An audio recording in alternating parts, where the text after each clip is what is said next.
Games is a narrative about America's current condition: war, power and corruption, and social change.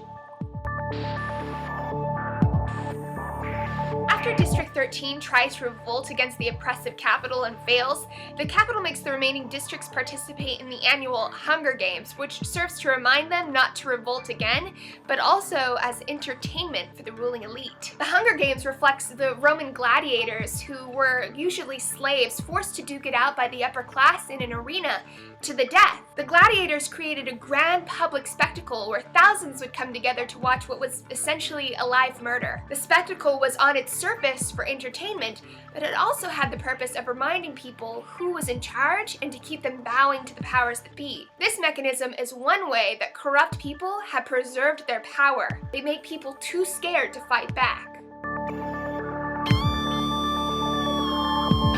In talking about manipulating the tributes, President Snow says that hope is the only thing more effective than fear. Hope is a basic tenet of the American dream. The American dream is the idea that with enough hard work and dedication, anybody can advance their placement in society, even from the depths of poverty. But this is a factual falsehood. Not everybody in America can get rich. It's a requirement of a capitalist regime, which is the economic system that America operates under, that there be inequality. This includes poverty. Economic research shows us that people generally don't move up in society. They adopt the same place in society that their parents did.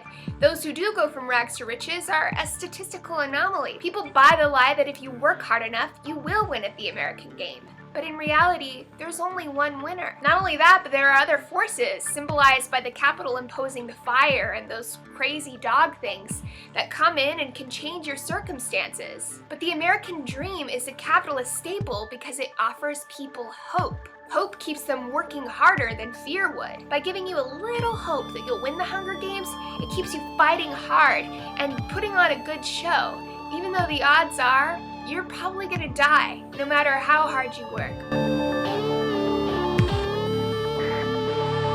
The Hunger Games is an event which ritually kills its children. But Collins is drawing our attention to the fact that America's regime does the same thing. We don't hold a game that kills people, but we live in an economic system that does. Our economic regime allocates food and resources and shelter in a very disproportionate way. The more people in the world that America's capitalist regime affects, and believe me, it affects many countries, the more people end up living in squalor and poverty. It happens explicitly abroad, where we outsource our labor, but it also happens right here under our own nose, where it's becoming more acceptable for people to live in crippling poverty, and at the same time we continue to cut off social support for them.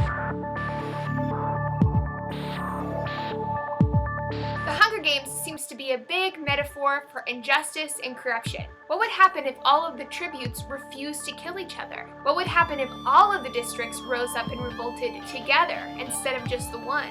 In order to end the Hunger Games, that is, in order to end injustice and corruption, we have to band together. Widespread injustice is not something that one person can go at alone. It has to be done collectively, and it has to be done at the same time. Otherwise, the game continues.